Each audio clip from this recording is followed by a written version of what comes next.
Hello everyone, I'm the old guy and welcome to my tutorial series of Patrician 3. The goal of this series is to put together a comprehensive tutorial on Patrician 3. I am no expert, I've got about 300 hours played in the game, and if I do make a mistake, please leave a comment below so I can fix any future videos. Now I want to read you a blurb from the game manual. The game takes place in the Hanseatic League, and the Hanseatic League was founded in the middle of the 13th century to protect its members' trading interests. Initially, it was a loose organization of a few daring traders.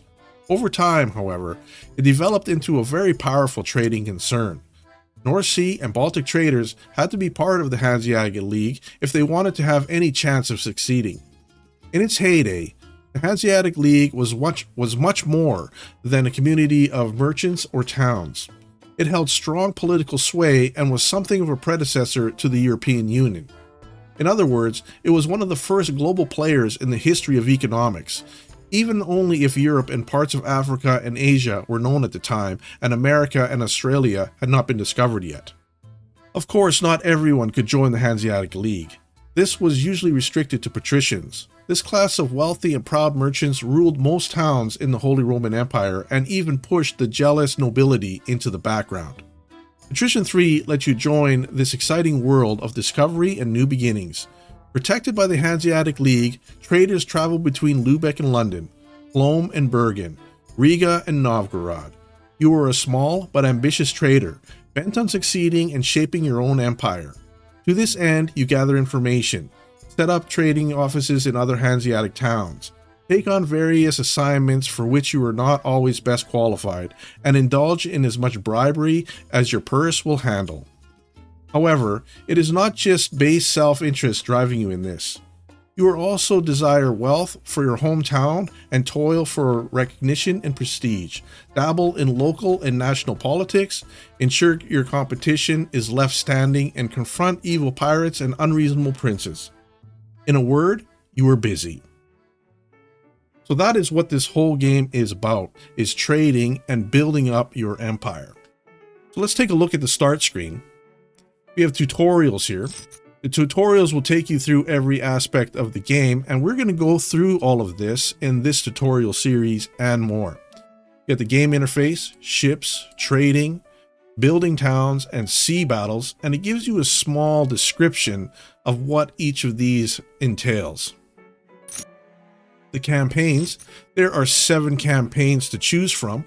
If you select them, it gives you a brief description here, and in the details, it allows you to change certain aspects of the game, the difficulty, etc.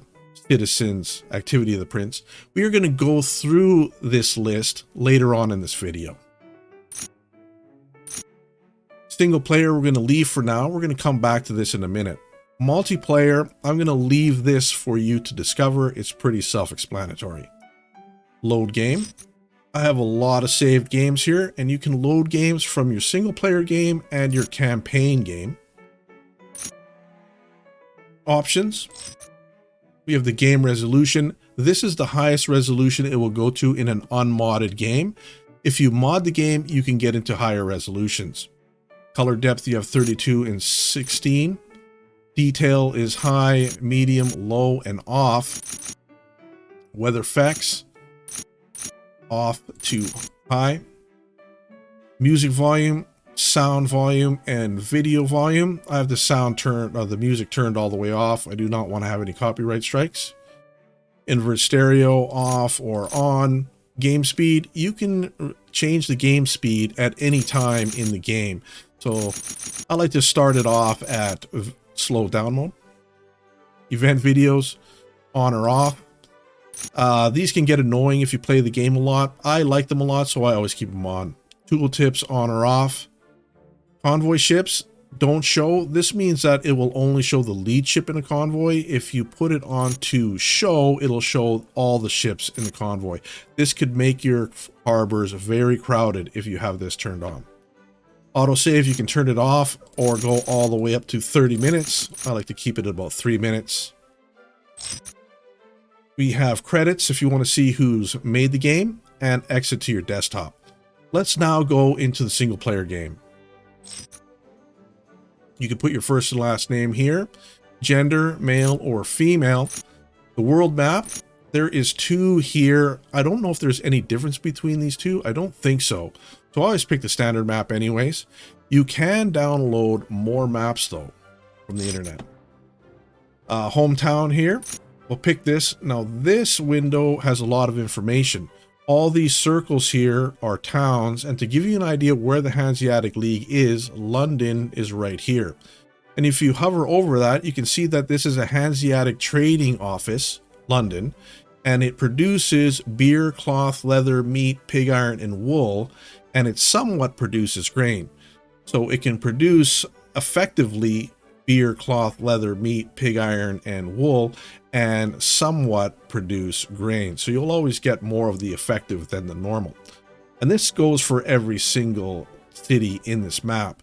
Now, the red circle with the blue dot in here means that you cannot select any of these cities to start with, and you cannot be a Lord Mayor of these cities. Now, the red ones are smaller Hanseatic trading stations. Again, you can see what they produce. And the red ones you cannot start the game with either. And these ones are small towns. There is no guild hall in them, and their shipyard, you can only repair ships, you cannot build ships. To start the game, you need some of these blue ones. Now, these blue ones, some of them are on a river. Here's one. Here's another one. You can see the river there. And here's another one up here. But these blue ones, you can see what is being produced again, and you can start the game. And these are just regular Hanseatic towns. Now, you can build this town up big enough so it becomes a Hanseatic trading office. So that is kind of the goal of the game, is to build up one of these towns into this range here. So let's pick it. It doesn't really matter where you pick, depending on your strategy of if you want a trading hub, if you want a trade hub here, or the whole map, or however you want to do it. I'm going to just pick Visby. Starting here, it goes from 1300 all the way up to 1400, I believe. Yeah. And the older the starting time is, the larger the towns are, the more people, the more demand, everything. I like to start off pretty young. All right, there's level of difficulty. It goes from shopkeeper all the way up to patrician, and you can see the details of what those settings are. If you click on the details here, you can see the difference. Now, the difficulty level of trade means the higher it goes, the tighter the margin and the more difficult it is to make a profit. You may have to sell stuff at a loss sometimes when you're playing in this difficulty. A difficulty level of reputation. You gain reputation by supplying the people of the town goods, by building structures in there, donating to the town, donating to the church. Now, if you raise this up, you're going to have to do more of that. You're going to spend more money building stuff. You need to donate more money. You need to give them more goods, etc. Needs of the citizens. This is how much they consume and everything else. If they are high, they're going to consume quite a bit. If they're low, they don't consume as much. So the higher it is, the more goods you're going to have to deliver to the town, etc. The difficulty of the sea battles. This is the maneuverability and the accuracy of the pirates. Low is pretty easy, and then when you get up in the high, they are quite the challenge. Pirate activity is next.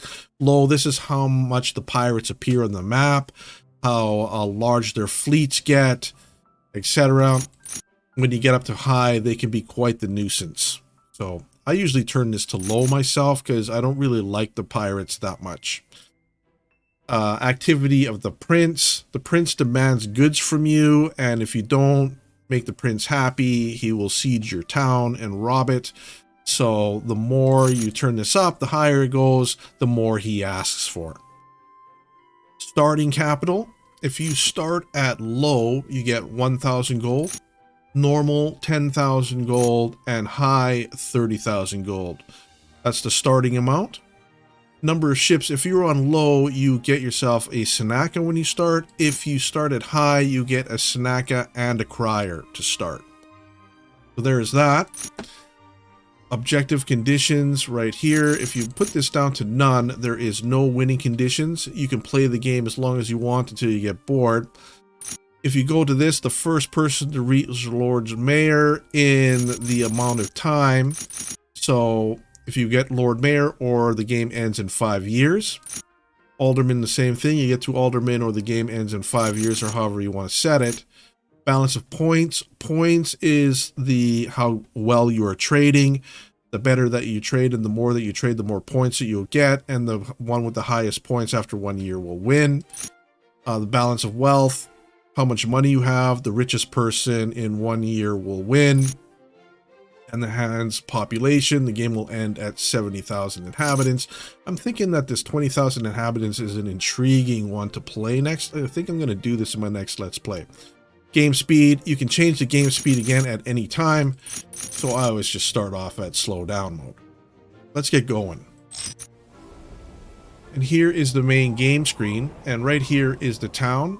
And it's funny because there is a fog rolling into town right now.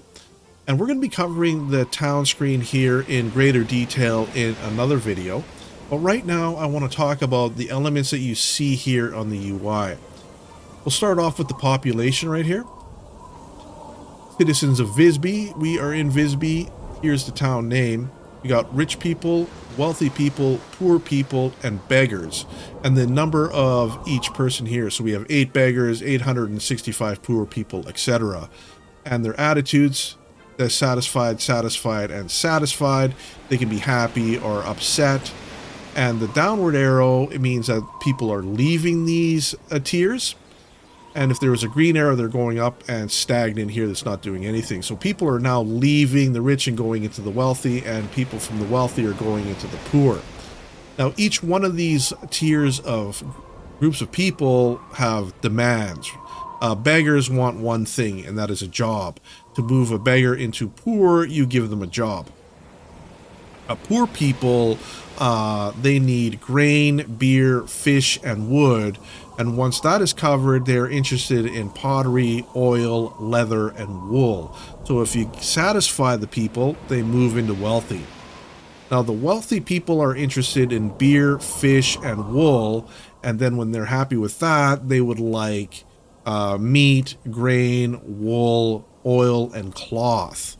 So we give them those, and they move into the rich people. Now, rich people are interested in meat, wine, and cloth as their priority, and then once that's filled out, they would like wool, wood, pottery, and oil. So there is a lot of goods that we need to supply and jobs to make the people of Visby happy. And that is the name of the game, and that's what we are going to concentrate on, and that's what this whole game is about, is making these people happy. Here's the name of the city. We're in Visby. This is Visby. Right now, we only have one building, and if I click on this, it grays out the buildings that I don't own. And now every building that's highlighted either belongs to the town or me. And the building that I own is right here, the trading office. Now we're going to go through what the trading office is and the town in another episode. Now let me load up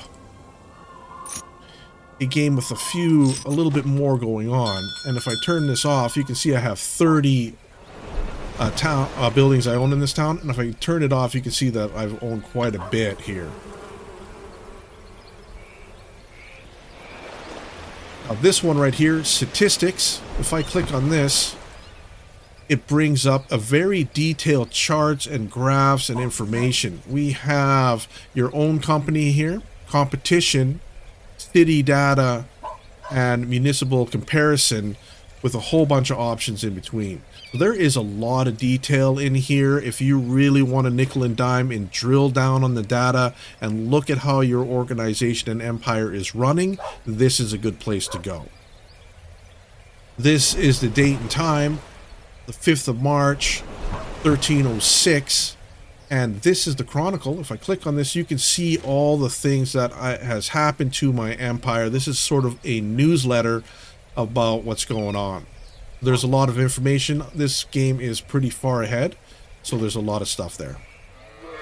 Now, let's talk about this row of stuff right here. This is the ship overview. If I open this up, there's a lot of ships in this game. I've got a lot of ships in this save game, actually. This arrow brings you to the ship. There it is.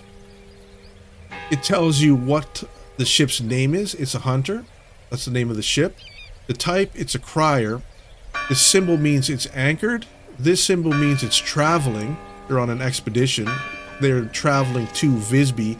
And this symbol means it's in repair in Ripon. And this is the town that either it's headed to or it's docked at. The health is how the hull damage is doing. You want to get as high as possible. And if there is one in red here, means that it has been damaged. Here is the cargo space. If I click on this, let's click on this one. The Trader 200, you can see that it has 200 out of 2,330 space. Right there. That's how much it's carrying. Now here, this flag means that it is the head of a convoy. These flags mean that they're in convoys. I'm going to be covering what a convoy is and ships and everything else like that in a future episode. Over here, those money options is the estimated value of the cargo that it's carrying. This one has more value than this one. This one has nothing in its cargo. And this symbol right here means that it is active. They're on an auto trade or something. And if it's blank, they are inactive. They're just sitting there. You can click onto the military view. And we're going to go through military and what all these symbols mean in a future episode when we cover ships and captains and crews. This is the amount of guns and the sailors and the quality of the sailors and all that. So I'm going to go over this in a future episode, but just so you know. Oh, we've got a sea battle here. We're just going to leave that alone. On this icon here, the fast forward, if we click this, it fast forwards the game. If you click again, it stops it from fast forwarding if you want to quickly go by an allotted amount of time. This is the news. On the first one here is your official letters. This is elections, you know, aldermen, the prince's demands, right? Impound, someone has taken money from me, Hanse Day, city wall, a siege happening. So there's a lot of stuff going on in your official letters. With this one here is your personal letters. Here is a manager wants to give himself a raise, a captain who wants a raise, someone's asking you to give a donation, the outcome of a sea battle, etc. Here is trading information. These are my convoys and ships and what they do. There is no profit on these because my ships don't actually do any trading. I will show you how I run my trading empire in future episodes. Configure letters. This is like your notifications, so you can turn off some notifications. If you get far in the game, you may not care about some of the smaller dealings that are going around, and you can turn this off so you don't hear the dinging of the bell or get interrupted while you're playing. So this is very customizable. And this last one, you can delete a message. Now, this next one is construction menu. In Gornigan here, we can build a warehouse. These are houses. The half-timbered house is for the poor, the gabled house is for the wealthy, and the merchant house is for the rich. The next one is municipal buildings. We can build roads, wells, mints, schools, hospitals, and chapels. All of these will raise your reputation in the town, and you need to raise your reputation if you want to become mayor and alderman and all that. Here is raw materials, grain, sawmill, vineyard, hemp farm. Remember, every town is different. Every town produces its own stuff, so this changes depending on which town you're in. Again, with this is the finishing, pottery, brickwork. Again, if these change depending on which town you're in. And let's go back to Visby here, since I am the Lord Mayor here. If I go here, this is unlocked. We got Port Bombard, Port Cannon, gate bombard, gate cannon, and pitch shot. So that you can do some military buildings. This is locked in the beginning of the game until I think you get to the Lord Mayor, then you can start assigning stuff. So there is that. Now I want to take you to this one next, is Leave Town. All right, here is the map screen, and this is the map of the Hanseatic League. And you can see that there is a bunch of icons here, some ships. We got some blue ships. Those mean that they are my ships. The white ships are competitors. There is some weather here. So there's a storm happening right here. And you can see the ships that have numbers. That means that there's 3 ships in this convoy. And these single ones are just the single ships. Here means that there is 1 ship in 1 convoy there. And this here, 9 ships, and 9 of them are in convoys. Now it means that there's 9 ships and 6 of them are in convoys of my ships parked in this harbor. And you can see that there are icons on each of these towns. This one needs whale oil. This one also needs whale oil. This one needs fish and has 2 competitors parked in the anchor. And this icon means that there is a convoy waiting. Now, the circles here, the red circles with a blue dot, means that I have a trading post in that town. Let me go to a game that has a little less going on so you can see the difference.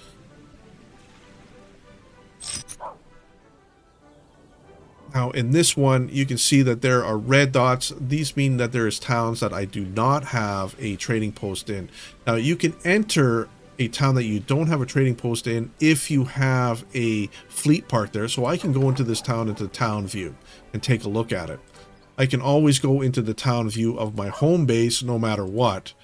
And I can also go into the town view of any place that I have a warehouse in. I have no fleet here, but I have a warehouse, so I can go into that view. There is some other icons that may appear, and I'll just go through them with you right now. The knife and fork that was over here means that there is a famine. There is a red cross, an ambulance symbol means that there's an epidemic in the town. If there is flames, that means there is a fire in the town. If there's a shield, a knight shield, then the town is under siege. And if there is a skull and crossbones, mean that there is a pirate in the town or is sailing just right outside the town, so beware. There can also be weather on the map. Storms do affect the towns, so watch out for that. And if there is an snow crystal, means that there is the town, the port is snowed over or iced over and you can't get into it. It's frozen over. So weather plays an important role, and there's a lot of information that you can extract from this screen here if you look at it closely. Up here, this is how many ships I have in port. This is how many ships I have at sea. This is how many convoys I have at port. And this is how many convoys I have at sea. I'm going to be going over convoys and ships and all that in a later episode, so don't worry about it if you don't understand what this means up here. All right, this map here has now changed as well. We have blue triangles. Those are towns that I have a trading post in. There are blue squares. Those are the ships that I own and the convoys. The white squares are competitions. There are black squares that appear over here. Those are pirates. Those black and flashing white is storms. So you can get a lot of information here as well. Let's go back to Visby, and you can see that you can change between these two. And on this screen, I can move it around. You can also drag this around as well. And it gives a lot of information. This white dot means that there is a competitor ship docking in the harbor. You see that there's blue squares in the harbor here. Those are all my ships. The blue dot squares up here are buildings that I own. The white ones are competition's buildings, and this red one is the competition's home place here. So we can buy some of their stuff if we want to in that building. We're going to go over the buildings, like I said, in another episode. But that covers the basics of the UI for the game. Thanks for stopping by, and we'll see you soon.